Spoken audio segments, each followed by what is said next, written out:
하나님 말씀 민수기 33장 50절에서 56절 말씀을 보겠습니다. 구약성경 254쪽입니다.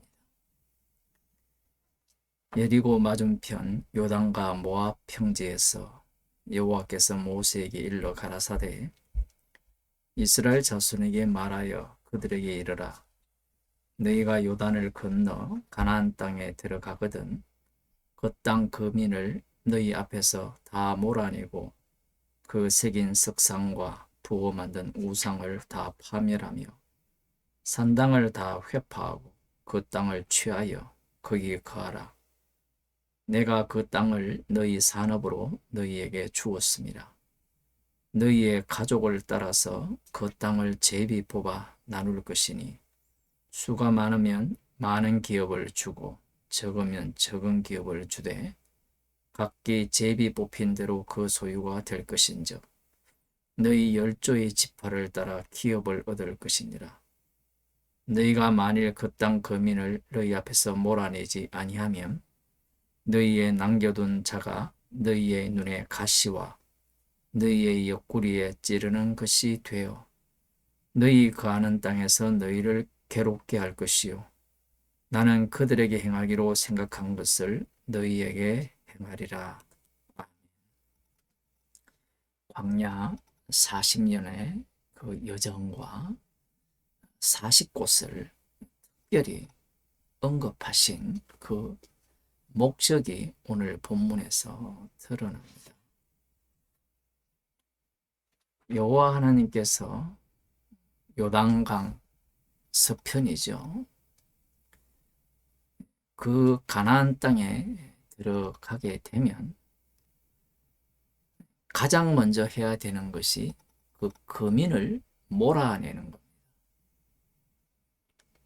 신명기에서는 그 거민을 진멸하라 이렇게 말씀하시는데 그리고 또 한 가지는 그 땅에 있는 우상을 다 파멸하며 산당을 다 회파하라.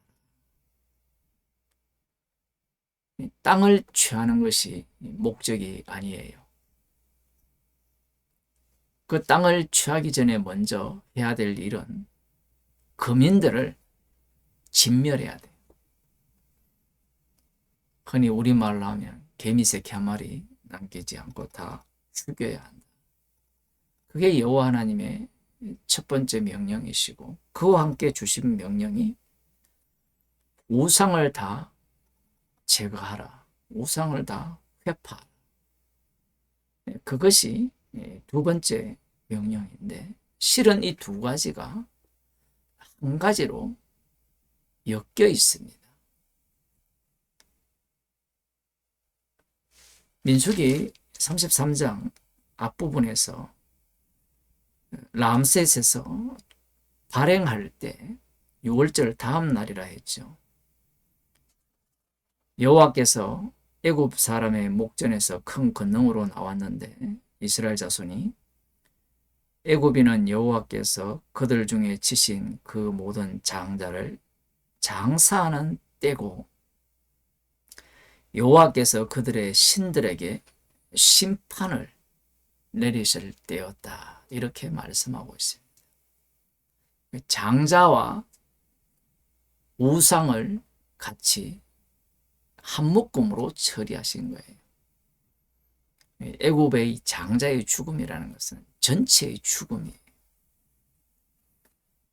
장자의 죽음과 우상의 심판을 한 묶음으로 엮으신 이후에 그곳에서 이스라엘 백성들이 출발을 해서 광야길을 걷게 되는데 그 40년의 그 기간은 6월절 어린 양의 피로 구출받은 자들이 죽임을 당하는 기간입니다. 이스라엘 자손들은 6월절 어린 양의 피로 구원을 받았으니까 당연히 약속의 땅에 들어갈 수 있을 것이라 생각을 한 거예요. 그들 마음속에는 약속의 땅이 중심입니다. 마치 오늘날 교인들을 보면 천국 가는 게 중심이잖아요. 그게 엉터리거든. 그러한 생각을 갖고 있는 자들에게 하나님의 인도하심은 그들의 원망이 나오는 곳, 처음 출발길 자체가 뺑뺑이 돌려서 홍해 앞으로 이스라엘 백성들을 몰아가는 거였습니다. 그러자 원망이 튀어나오고, 그러한 과정 속에서 40년 광야길을 걷게 되면 여호와 하나님의 군대로 계수함을 받은 자들이 진멸을 당합니다. 그 진멸당함과 함께 무엇이 함께 심판을 받느냐라고 하면 진멸당한 그들이 믿었던 신, 우상, 곧 여호와라는 우상이 심판을 당하는 기간이 40년입니다. 굳이 출애굽기 32장을 언급하지 않더라도 이 40년 동안의 이스라엘 백성들은 우상을 섬겼고 그 우상이 심판당하는 기간이었던 거예요. 이렇게 심판받은 자들이 이 약속의 땅인 가나안 땅으로 들어가게 되는데, 그 가나안 땅에 들어가는 것이 목적이 아니라 이 땅의 이 속성입니다. 하나님께서 약속하신 약속의 땅에 의미를 드러내기 위한 약속의 땅을 차지함이에요. 그 땅에 들어가서 산다고 하나님의 약속이 이루어진 게 아니는 거죠. 그래서 하나님께서는 광야 40년 동안 애국과 똑같은 자들로서 심판을 받았고, 그 심판 속에는 우상의 심판이 함께 담겨 있는 그들이에요. 그들의 자손이라는 것은 겹쳐져 있습니다. 그들의 자손은 이 심판과 심판 속에서 용서함이 함께 있는 자들인데, 이들이 가나안 땅에 들어가려면 먼저 그 땅 거민을 진멸해야 됩니다. 그리고 그들의 우상을 다 제거해야 돼요. 왜 이 두 가지를 말씀하시느냐라고 하면요, 가나안 거민을 제거하지 않으면, 진멸하지 않으면 어떤 사태가 벌어지는가 하면 이 두 가지 중에 하나는 남겨두고 하나는 처리했다 칩시다. 가나안 거민은 남겨두고 우상은 다 제거하면 우리들 생각에는 우상 숭배가 더 이상 일어나지 않는 그러한 땅이 될 것이라 예상을 할지 모르지만, 그들이 지금까지 섬겨왔던 우상을 포기하지 않죠. 이와 달리 거민은 다 진멸하고 우상은 남겨둔다면 그 거민의 자리에 누가 들어가느냐라고 하면 이스라엘 자손이 들어갑니다. 결론은 우리들이 다 알고 있죠. 이스라엘 백성들이 거민을 다 진멸하지 않았어요.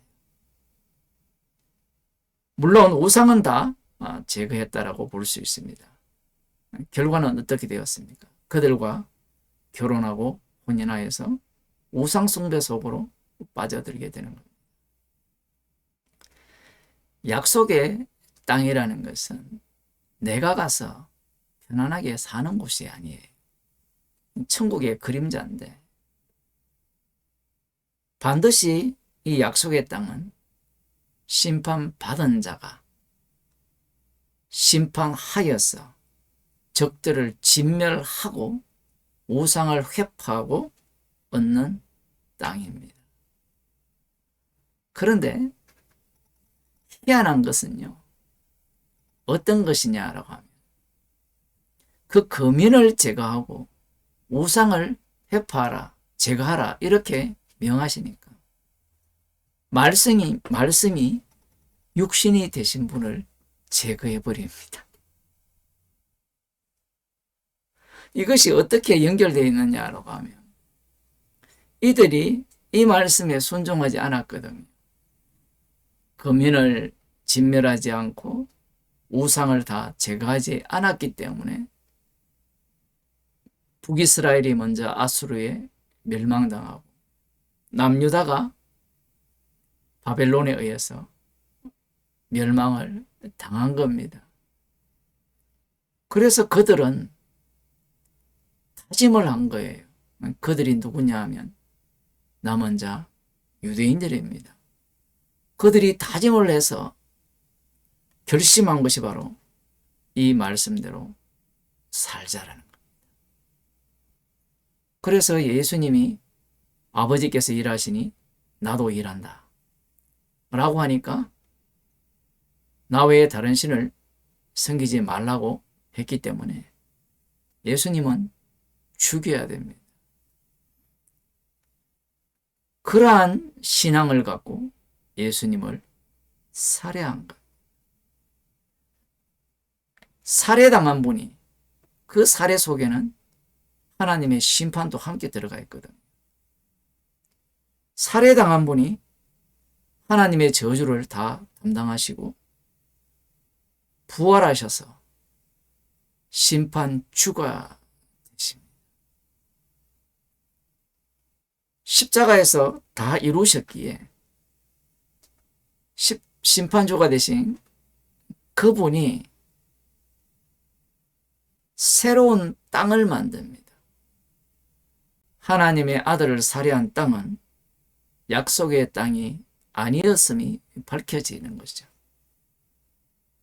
그 땅은 바로 성령입니다.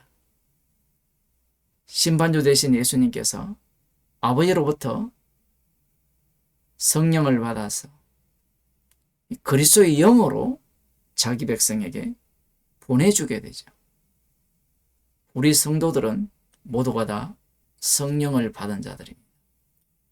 성령을 받았기에 어떠한 삶을 사느냐, 우리의 관심이 그거잖아요. 그 삶이 바로 오늘 본문에 나오는 전쟁하는 삶인 거예요.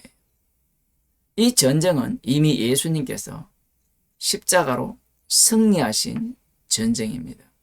그 전쟁을 성도는 고스란히 반복하는 삶을 살고 있는 거예요. 그 한 부분을 생각해 보면 성도가 복음을 전하게 되죠. 복음을 전하면 우리는 그 복음을 전하여서 새로운 영역을 얻을 것이라 생각할지 모르지만 그렇지 않습니다. 이미 십자가에서 다 이루셨기에 영생 주시기로 작정된 자들만 구원을 하는데 그들이 십자가 사건 속으로 휘말리게 되죠. 그러면 그들만 십자가 사건 속으로 휘말리느냐? 그런 것이 아니라 복음을 전한 자도 역시 십자가 사건에 휘말리는 겁니다. 십자가와 함께 죽는 사건에 함께 참여한다라는 거예요. 그게 사도행전 3장 11절에 나옵니다.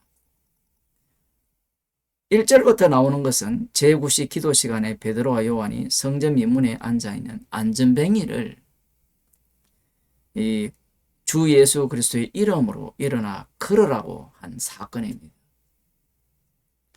이 사람이 일어나 걷고 뛰어 서서 걸으며 그들과 함께 성전으로 들어가면서 걷기도 하고 뛰기도 하며 하나님을 찬미하니 모든 백성이 그 걷는 것과 및 하나님을 찬미함을 보고 그 본래 성전 민문에 앉아 구걸하던 사람인 줄 알고 그의 당한 일을 인하여 심히 기이 여기며 놀라니라.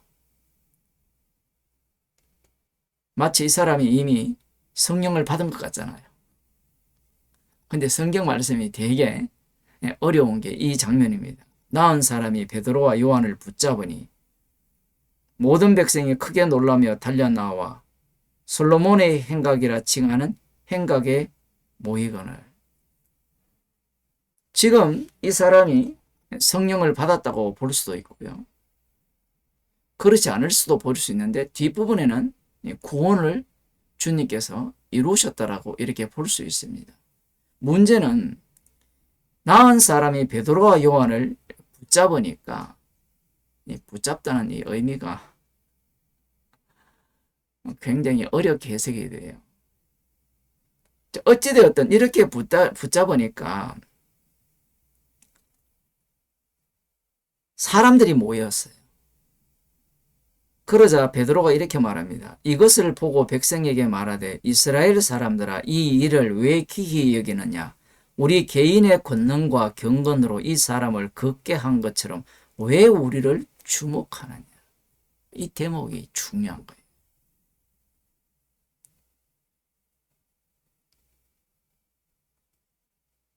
너희가 죽인 생명의 주께서 이 사람을 온전케 하셨다라는 게 이 메시지의 핵심이거든요. 베드로와 요한이 복음을 전했습니다. 복음을 전했다라는 것은 구원시켰다라는 말이 아니에요. 주님이 시키는 대로 한 거예요. 그 중에 하나가 이 성전 민문에 앉은 자를 고친 겁니다. 그렇게 고쳤을 때 민문에 앉은다도 마찬가지고요. 사람들이 몰려와 누구를 주목합니까? 사실 이 안전뱅이도 베드로와 요한을 붙들 것이 아니라 보이지 않는 분을 찬양해야 되죠. 그렇게 하려면 십자가가 나와야 되거든요. 그런데 이 사람이 베드로와 요한을 붙들었어요. 그러다 보니까 모든 사람들이 베드로와 요한을 주목했다는 말은 이 베드로와 요한의 설교 속에서 이미 다 나오죠. 자신들이 베드로와 요한이 이 사람을 성하게 고쳤다. 이런 말이 나올 때 우리 같으면 뭐라고 이야기하겠습니까? 나는 아니요. 너희가 십자가에 못 박으니 예수께서 지금 부활하여 주가 되셔서 이 사람을 성하게 했다. 이렇게 해야 되겠죠. 이게 바로 전쟁터라는 겁니다. 그런데 사람들이 복음을 전한다라고 할 때 그 복음을 전하여서 사람들이 믿게 되거나 그럴 때 뭐라고 이야기합니까? 나는 아니요라고 말합니까? 구색을 갖추는 나는 아니요가 아니라 지금 여기에서는 나는 아니요라고 하고 그 다음 한 설교의 내용을 보게 되면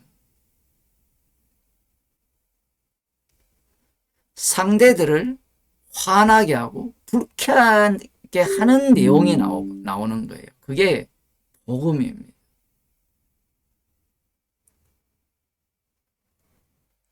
살인한 사람을 놓아주고 생명의 주를 죽였도다. 그러나 하나님이 죽은 자들 가운데서 살리셨으니 우리가 이 일의 증인이로다. 그 증인으로서 지금 이러한 일을 행하게 되었다라는 거예요. 예수로 말미암아 난 믿음이 너희 모든 사람 앞에서 이같이 완전히 정말 놀랍죠. 그들의 눈에는 예수님은 죽었어요. 그런데 이들의 증거는 예수님으로 말미암아 난 믿음. 자기들은 은혜를 받았잖아요. 성령을 선물로 받았잖아요. 선물로 받았기에 지금 이러한 주님의 증인으로서 증거하고 있다라는 것.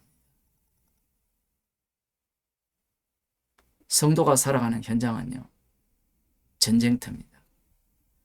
이미 주님의 죽으심에 함께 참여했기에 죽었기 때문에 주님의 부활과 함께 그 부활에 참여한 자로서 계속해서 죽는 자리로, 죽었기 때문에 죽어야 하는 자리로, 이걸 달리 표현하면 날마다 죽노라.